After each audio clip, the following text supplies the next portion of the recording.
Hello everybody, it's Mystic and welcome back to my library. This is my review of Botany Manor, which is a puzzle slash walking simulator gardening game that is available on Steam and I think also on the Switch. It is developed by Balloon Studios and published by Whitethorn Games. So Botany Manor, I originally heard about it from, I think, Instagram. I saw a couple of content creators talking about it and I thought it sounded really cool, so I figured I would do a review on it. And this honestly was a pretty good game for me. I really enjoyed it. It had really good puzzles, it had a really good story, and I was just overall pretty impressed with it. I do have a couple of caveats to that, which I will talk about later, but for the most part, I did really enjoy this game. So this game, you're playing as the main character, Arabella Green, and she is a botanist. And I believe the timeline is that this is taking place in the 1890s. Back then,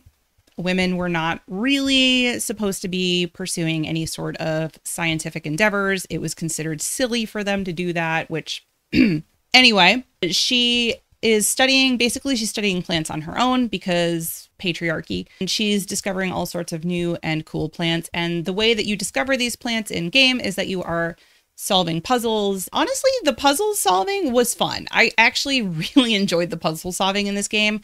None of it was ever impossible. It was all pretty straightforward, not straightforward, but you did have to think a little bit towards the end. It starts off very easy as per usual, and it does increase in difficulty as time goes on. But honestly, it was never too difficult, which I appreciated. But there were some times that I had to actually sit there and be like, what am I doing wrong? What am I supposed to do? And you have to try like different combinations. There was one that actually took me a while to figure out, but I actually think that that was my favorite puzzle of all of the ones that we did.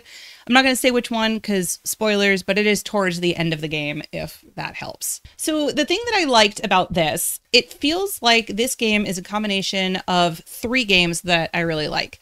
Strange Horticulture, which is a mystery game revolving around plants. You basically solve mysteries by identifying plants. I loved that game. I actually did a review of it a few years ago, and I think I gave it $5. I really liked it. So I definitely recommend you play that one. It also reminds me of Garden Inn, which I did a review for probably last year. That one is just a very cozy, like you grow plants and you can breed them to make different plants. It's kind of like this, but there's not as much puzzle solving to it. That one is just like perfect if you really want to just chill and relax. And then finally, it reminds me of Unpacking. Now this one's going to sound a little weird because it's not like Unpacking, but I think the reason it reminds me of Unpacking is that surprisingly, this story is very good.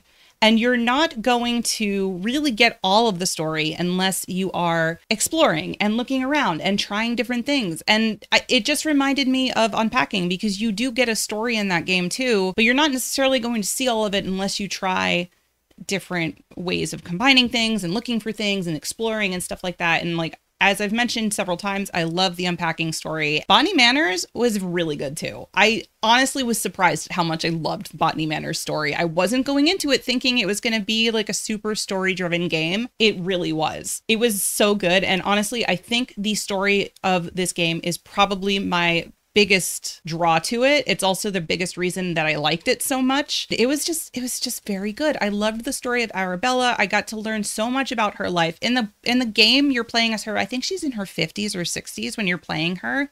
And I got to learn so much of her life just by like exploring and reading letters and like looking at plants and just walking around her manor. It was so cool. There were some really neat things that I could discover about her. And the ending actually made me cry, which I wasn't expecting at all. I actually cried at the ending. And I did not go into this game thinking that I was going to cry playing it. It just seemed like it was going to be a cool, like just chill game for me to play on an evening drinking a cup of tea. I did not expect to be crying, but I did. And it was just so good. So if you get anything from this review, the story is good. It is very good. And I highly recommend it. If you are into playing story games that have, any sort of good story, then I definitely recommend playing this one because it is really good. I do want to say though, I did not love the graphics. I don't know what it was about the graphics. I guess because there's nothing is textured, right? It's all kind of like smooth looking. I don't love when games look like that. I know there are several that do this, and I typically avoid games that have that kind of like smooth texture looking thing to it. I knew what the game was going to look like before buying it, so I knew it wasn't going to be my favorite. But I'm really still glad that I did play it, even though I didn't love the way it looked. I do think there were some parts of the game that did look very cool and very pretty, but just the texture, this is a me thing. I know it's a me thing. I know not everybody cares about this.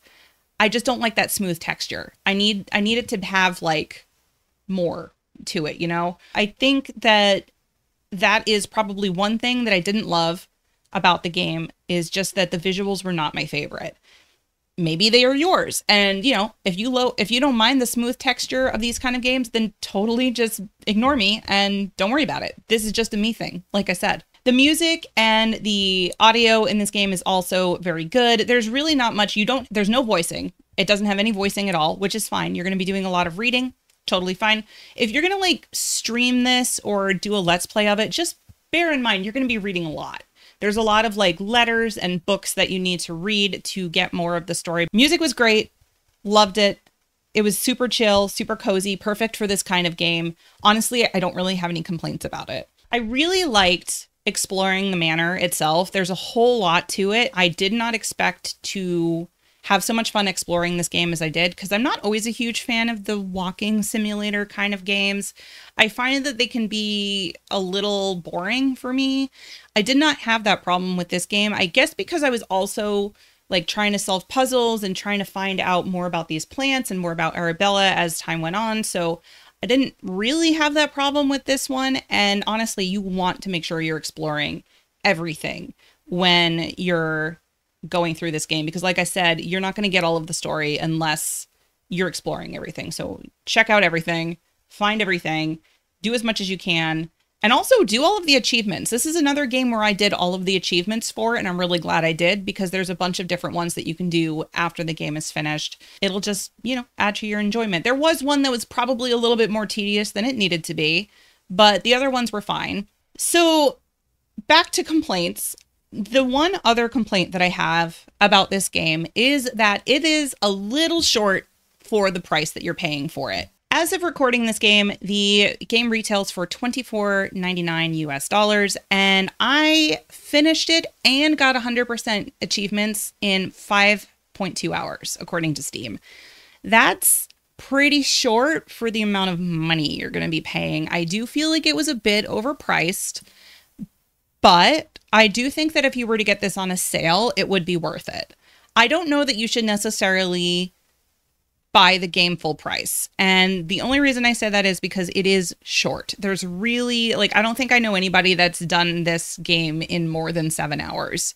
I feel like for $24.99, that is kind of a lot. I think that it's probably more worth it to get it on a sale. That being said, I do hate to say that it's not worth the money, because like I said, I absolutely enjoyed the story and the gameplay and the puzzles. But for $24.99, I feel like the game should have been longer. And maybe one day they'll add to the game. Maybe they'll add like a free update and they can add more content to it. That would be amazing. I hope they don't do paid DLC though, because I do feel like the game itself was already a little bit higher priced than it needed to be. So hopefully maybe one day we'll get a free update at some point. Now, don't take my word for that. I have no idea. I'm just saying that that's my hope, and maybe one day we will see that. But all in all, I really enjoyed Botany Manor. Graphics aside, the game was fantastic. And yes, it was short, but I actually really did enjoy the time that I spent with it. I don't think that I felt like I wasted my money buying it. I did get it on sale when it first came out, so I think I got it like 10% off. If you can get it, or maybe it's 20%. I don't remember. If you can get it on sale, I do feel like it's worth it. If you can't get it on sale, I would say maybe wait for a sale. It just kind of depends on if you think that $25 for a under 6 hour game is worth your money. That is going to be up to you. Personally, I feel like that is a lot for the game's length, but that's just me. That's just my opinion. But yeah, I really enjoyed it. I loved the story, and I am going to be giving it 4 books out of 5. Based on the story and the audio alone, I feel like it's definitely worth that. I was considering giving it 3.5 just because of the price and the graphics, because again, I didn't love either of those. But I do think that the story really does bring this game to a 4-star or 4-book rating. So that's where I'm going to be leaving this. Hopefully you enjoyed, and I will see you next time. Bye.